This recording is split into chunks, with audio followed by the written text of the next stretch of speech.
tendência a nos apropriarmos da revelação bíblica, do que Deus preparou para nós. Tem muitos que são inteligentes por aí, não é mesmo? Mas não são sábios. Sabedoria se alcança quando nós buscamos na palavra de Deus. Sabedoria nos é proveniente quando nós nos dedicamos ao estudo sistemático das Sagradas Escrituras. E o Senhor colocou no meu coração algo para compartilhar com você nesta manhã.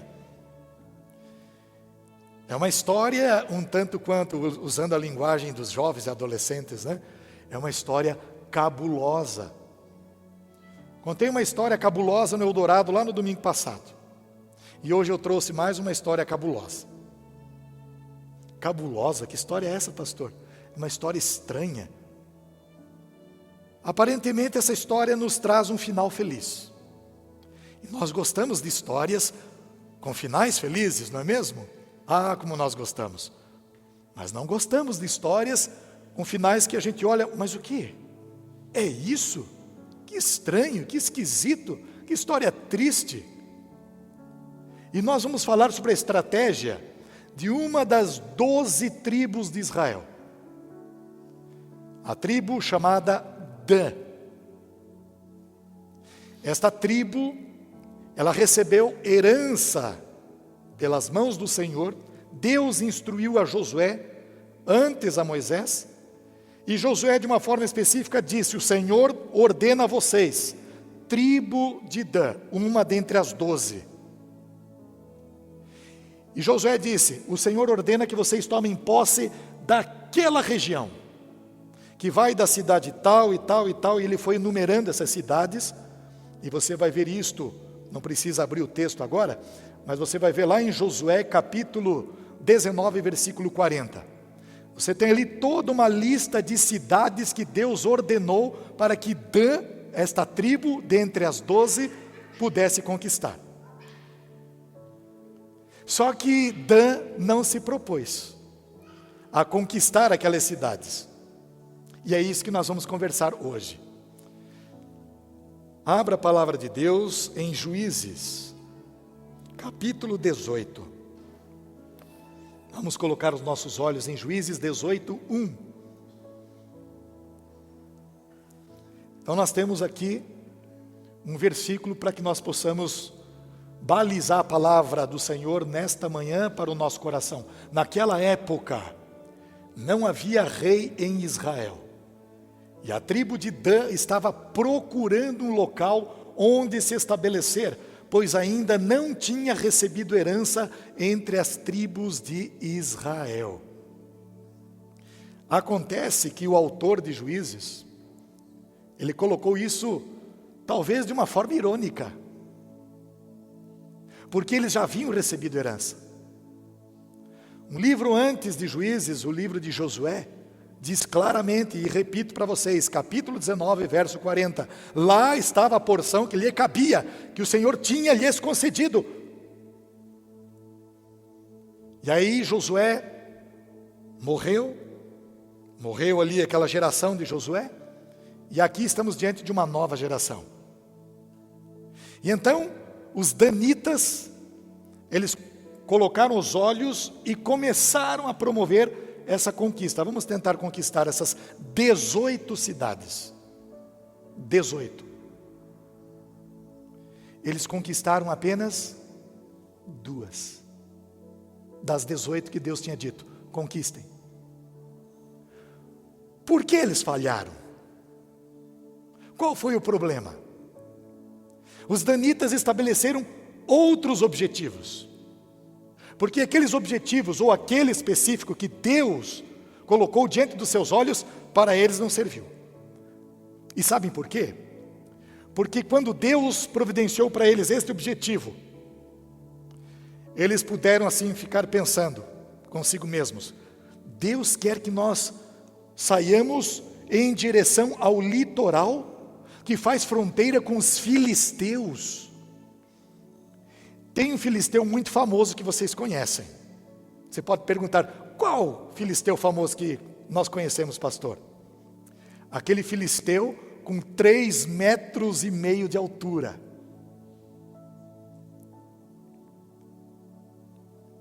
aquele baita homem era um filisteu.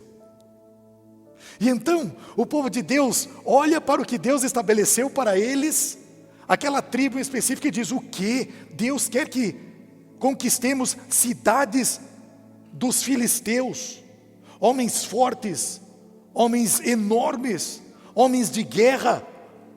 Os nossos olhos estão se deparando com um problema imenso. Eles são preparados para a batalha, são estrategistas. Não podemos conquistar este objetivo que Deus preparou para nós. Vamos pensar numa outra estratégia. E eu quero propor um tema interessante para vocês, que fiquei refletindo comigo. Meus irmãos, o caminho para alcançarmos nossos objetivos pode ser perigoso. Você concorda comigo? Estabelecemos alvos, objetivos, pensamos em ir para um lado, mas isso pode ser muito perigoso. Porque se tratam dos nossos objetivos, das nossas metas, e lutamos em prol disso. E nos esquecemos de nos colocar submissos diante de Deus e dizer: o que o Senhor tem estabelecido para mim, para minha casa, para minha família? Qual é o alvo do Senhor para a minha vida? Porque é por esse caminho que eu quero seguir. Para que eu não seja simplesmente bem-sucedido, mas que o Senhor, acima de tudo, seja glorificado. Porque não há sentido em virmos aos domingos para a igreja e cantarmos, por exemplo: pois a tua glória quero ver, Senhor, se nós estamos em busca dos nossos próprios objetivos. Então eu quero que vocês prestem atenção agora um pouco desse contexto de Juízes. Josué havia falecido, antes dele Moisés. Josué assume então a liderança do povo de Israel, começa a acontecer o assentamento ali na terra prometida, é dado como parte de herança à tribo de Dan, aquela região como nós já falamos, e então eles mudam de ideia: não queremos seguir o que Deus estabeleceu, vamos buscar outro alvo, uma outra meta. E esse texto de Juízes capítulo 18 nos mostra que eles chamaram 5 espias, 5 homens valentes, homens de guerra, para espiar uma terra completamente em oposição, uma região oposta ao que Deus havia prometido. E eles foram para as regiões montanhosas de Efraim. E quando esses 5 homens espias chegam nas montanhas de Efraim, se depararam com a casa de um homem chamado Mica.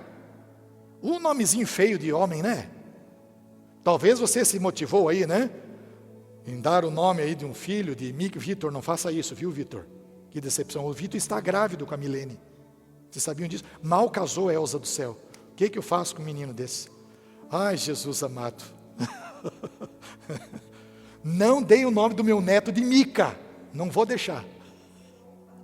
Seropa, né? Seropa, boa. Que nome esquisito. E este homem era um idólatra. A mãe dele disse assim: filho, eu vou lhe dar 2,5 kg da prata que eu tenho e vou fazer um ídolo para você. Esse ídolo vai te proteger, esse ídolo você vai levar ele para cima e para baixo, você vai dormir com o ídolo, você vai almoçar com o ídolo, você vai conversar com o ídolo, porque ele vai seguir você aonde você for e ele vai te proteger, filho. E Mica, nada mais agradável do que seguir um conselho de mãe. É difícil, né? Quando a mãe dá um conselho e o filho fica meio, né? Mas não era o caso de Mica. Aquele homem seguiu o conselho da sua mãe. Porém, ele era um homem simples. Ele não sabia exatamente como lidar com essa história de adoração a ídolos, de imagem. E aí ele mandou fazer um roupão. Ele precisava de um sacerdote na sua casa. Primeiro ele nomeou, sabe quem? O seu filho. Eu fico pensando nessa leitura da palavra de Deus.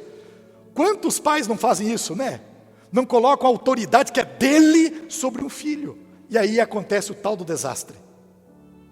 E assim aconteceu com Mica, até que apareceu um outro sujeito, um jovenzinho que se debandeou lá da tribo de Judá. Agora estava lá em Efraim, na casa de Mica. Ô meu jovem, quem é você? De onde você vem? Venho de Judá. Muito bem, o que você fazia lá? Eu era sacerdote. Sacerdote, sim, sacerdote. Mas que ofício importante o seu. E este homem foi conversando com aquele jovem. E aquele jovem fez uma revelação assombrosa. E assim que eu fiquei assustado, vai assustar você também.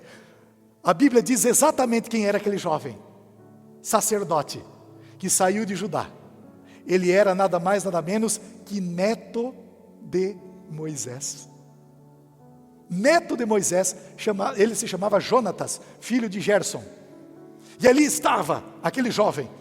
E então, quando Mica descobriu, o que? Você é neto do Moisésão, que tirou o povo do Egito, esse que foi o teu opa, que foi o teu avô? Sim, ele é o meu opa, meu avô.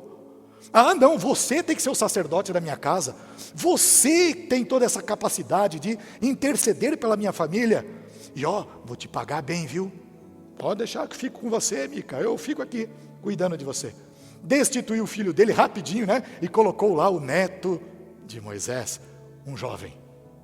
Aparentemente nós pensamos, é um homem que conhecia os 10 mandamentos, é um homem que sabia a respeito da história do seu avô, é um homem que viu ou que esteve próximo de Josué, mas estava na casa de Mica. E ali ele estava confortavelmente. Então chegaram, agora para emendar a história, chegaram os 5 espias e se depararam com aquele jovem na casa de Mica. Você aqui, rapaz? O que você está fazendo aqui? Ele me pagou um bom salário, eu estou aqui. Simples assim. Para muitas coisas na nossa vida, elas se tornam tão simples, né? Mas não estão muitas vezes afinadas com o coração de Deus, com o que Deus preparou para nós.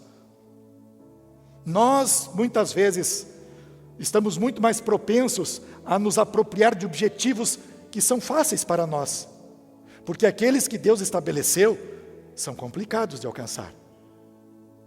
Então nós temos essa tendência, porque o nosso coração é assim, é um coração pecador, carnal, falho, e nós gostamos de uma vida confortável.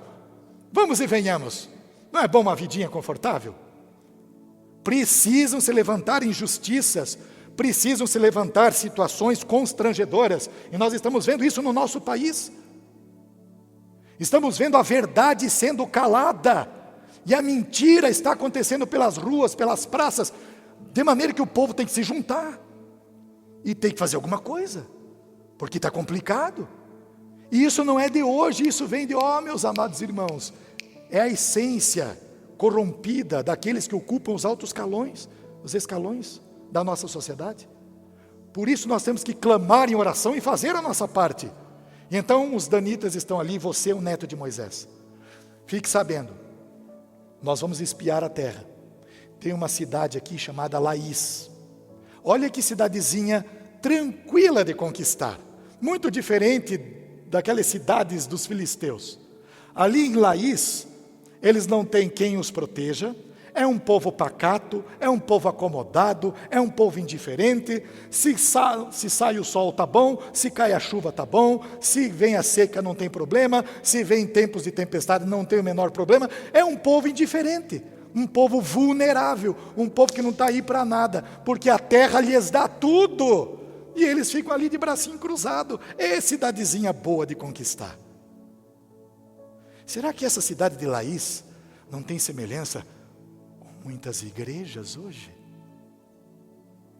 Onde nós observamos tantos acomodadinhos nos bancos, confortavelmente, mas na hora de lutar, de se empenhar pelos objetivos, pelas estratégias que Deus elaborou para nós através da sua palavra, aí passam-se como agentes 007. Conhece o cristão 007? Está infiltrado, mas ninguém sabe quem ele é. Então, amados, em seguida veio o exército dos danitas e conquistaram a cidade de Laís.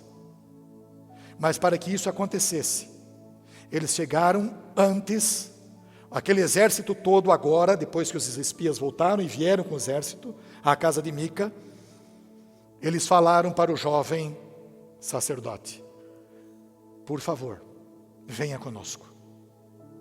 Nós queremos saber se Deus vai entregar essa cidade nas nossas mãos. E o jovem disse: prontamente Deus vai lhes entregar esta cidade. Podem ir lutar sem medo, que Deus vai realmente conquistar, vai dar a vitória para vocês. E ali eles foram com o sacerdote, roubaram os ídolos e a estola sacerdotal e pagaram um salário melhor para o sacerdote. E eles saíram da casa de Mica. Mica tentou correr atrás do prejuízo e eles disseram: não venha contra nós, somos 600 homens e você pode se dar mal se você se levantar contra nós. E ele ficou bem quietinho. E aquele povo conquistou a cidade, destruíram toda a cidade, fizeram com que o nome Laís fosse apagado e deram o nome da cidade de Dan, que era o pai deles, filho de Jacó. Eles sentiam orgulho de serem uma das tribos de Israel, mas o seu coração estava muito longe do Senhor. Amados, essa é uma história que nos intriga.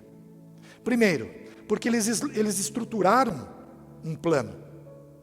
Eles tinham objetivos bem definidos. E para alcançar esse objetivo, eles definiram estratégias. Vamos usar das seguintes estratégias: os espias, vamos nos infiltrar na casa de alguém, vamos ver uma cidade vulnerável. Não são estratégias? Tem um sacerdote lá, vamos levar a religião junto conosco, vamos falar em nome de Deus, mas se Deus falhar, temos os ídolos que podem nos ajudar, os ídolos de Mica, e vamos conquistar a cidade. Estamos bem armados, estamos bem cercados de todas as coisas que não, e ainda consultamos o Senhor através deste jovem sacerdote. E eles conquistaram o seu objetivo, conquistaram. Então vemos aqui, estratégias foram colocadas em prática, o objetivo foi atendido, foi conquistado, e isso pode acontecer conosco também. Mas o texto termina com uma tragédia, porque até aqui nós temos aparentemente uma história bonita, uma história que nós gostamos de final feliz. Eles conquistaram, o povo do Senhor, foram lá, está certo que eles meio que pisaram na bola, mas chegaram lá e conquistaram. Mas vemos no final deste capítulo uma tragédia. E eu quero que você note comigo aqui o versículo 31. Por isso eu não li todo o texto, contei a história, porque ler ficaria muito extenso. Então observem ali, meus queridos, a partir do 30. Eles levantaram para si o ídolo, e Jonatas, filho de Gerson, neto de Moisés, e os seus filhos foram sacerdotes da tribo de Dan, até que o povo foi para o exílio. Os filhos pagaram a conta pelo fato dos pais desprezarem o Senhor. Os netos pagaram uma dívida muito alta pelo fato dos avós não se importarem com os mandamentos de Deus. E nós estamos vivendo dias assustadores e assombrosos, onde nós vemos tantos pais indiferentes para com seus filhos. E lamentavelmente os nossos filhos vão pagar a conta, se nós não tomarmos uma posição de nos apropriarmos dos mandamentos do Senhor e batalharmos pelos objetivos que Ele estabeleceu na nossa vida.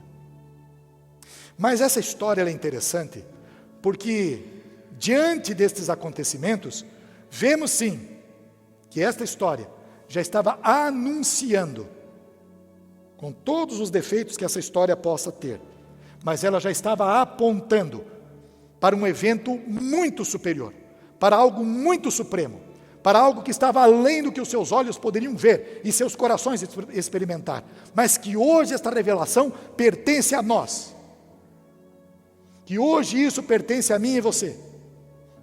Os danitas estabeleceram um alvo, para atingi-lo, elaboraram estratégias. Eles foram assertivos, conquistaram aquela terra, ainda que fossem frouxos na sua maneira de conquistar as coisas, porque eles queriam as coisas bem fáceis. Que tragédia nós estamos vendo na nossa cultura hoje, alcançar grandes alvos com pouco esforço. Não é uma tragédia para a cultura de hoje? Quando eu olho para os irmãos mais experientes aqui, né, com aqueles cabelinhos já branqueadinhos, e vejo o quanto vocês lutaram para vocês chegarem onde chegaram. Ah, como vocês foram humilhados muitas vezes, afrontados. mas chegaram aqui, porque estavam dispostos a pagar um preço. E aqui vocês estão com saúde. Aqui vocês estão, talvez meio maleixos, mas firmes, porque se dedicaram. Mas eu estou muito preocupado com a geração atual. De uma piazada que não quer nada com nada. De uma piazada que não se chama responsabilidade. De adolescentes que estão completamente alheios a regras. Regras não servem para oprimir, regras servem para nos proteger.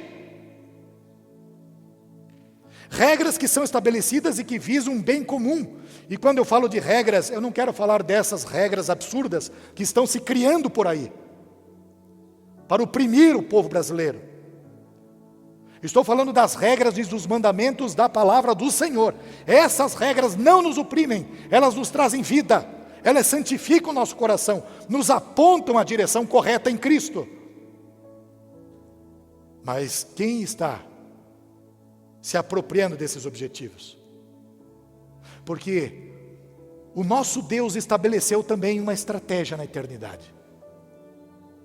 E a estratégia do Senhor tinha um alvo, tinha um foco, tinha uma direção muito bem definida. Essa estratégia do Senhor apontava para você. Para você. Para você. Essa era a estratégia de Deus. Ele colocou os olhos em mim e em você. E estabeleceu na eternidade um plano perfeito. Um plano que não foi fácil para Ele. Porque envolveu um pagamento. Envolveu um sacrifício. Envolveu uma pessoa que precisava derramar o seu sangue. Envolveu Jesus Cristo.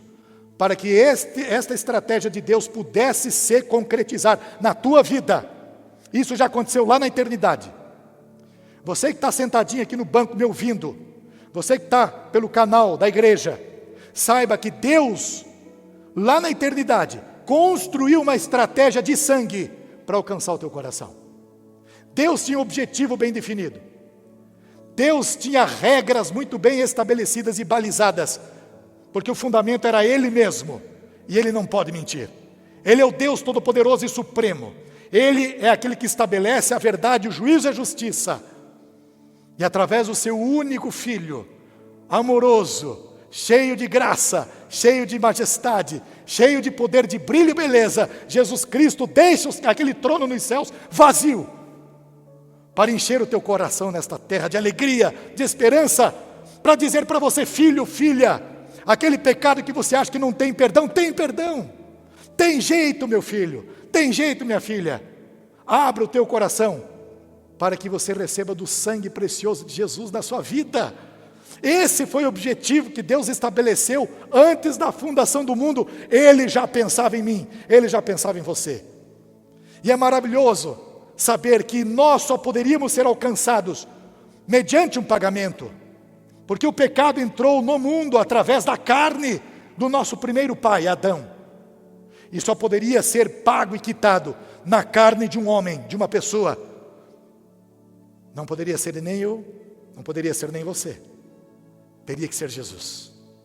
Perfeito, santo, eterno, maravilhoso. Não foi à toa que nós acabamos de ler Filipenses capítulo 2, dos versos 1 a 11. E ele foi obediente até a morte, e morte de cruz, pelo que Deus o exaltou sobremaneira, e lhe deu um nome que está acima de todo nome, para que, diante do nome de Jesus, todo joelho se dobre, e toda língua confesse que Ele é Senhor, para a glória de Deus Pai. Se você tem glorificado a Deus por isso, se você tem verdadeiramente adorado ao Senhor em espírito e em verdade, é porque o Espírito Santo de Deus se derramou sobre o teu coração e o habilitou para ser uma nova criatura. Então alegra o teu coração, põe um sorriso no teu rosto. Ah, mas pastor, a economia está complicada. Ai, pastor, mas como é que vai ficar o ano que vem? Como será o futuro? Como serão, meu pastor, eu estou com as expectativas aqui bagunçadas dentro de mim, estou preocupado. Alegra o teu coração, renove a tua esperança, põe a tua oração diante do Senhor e se alegre pelo que Ele fez na tua vida. Não tem preço no mundo que se compare ao preço que Deus pagou para que Ele pudesse cumprir com o seu plano e o seu objetivo. E agora eu pergunto para você, deu certo? Deu certo? Deu certo? Você pode olhar, Senhor, sou tão pecador, tão pecadora. Agora o pastor vem me fazer uma pergunta dessa, difícil. Dizer que esse objetivo do Senhor deu certo na minha vida. Eu preciso rever muitas coisas. Eu preciso pensar em muitas coisas. Eu sei que você fica às vezes confuso com uma pergunta dessa. Mas aquieta o teu coração, que o Espírito Santo de Deus mora em você. Põe tudo isso diante dele. E você será sempre uma nova criatura. Deus te abençoe e te guarde. Porque se os nossos objetivos são falhos, a semelhança dos objetivos dos danitas, pisamos ou não pisamos na bola? Pisamos, né? Os objetivos do Senhor, esses não mudam, são infalíveis, e eles realmente se derramam poderosamente sobre as nossas vidas. Esse objetivo do Senhor nos alcançou pelo sangue de Jesus. Deus te abençoe e te guarde. Proteja teu coração. Caminhe em santidade de vida. E vamos lutar em prol do Evangelho, em prol do que o Senhor já conquistou para nós, para que muitos conheçam e saibam que não há Deus semelhante ao nosso Deus, que não há Salvador semelhante ao nosso Salvador, que não existe ninguém que se compare ao nosso Senhor, Jesus Cristo. A Ele seja a honra, a glória e o louvor.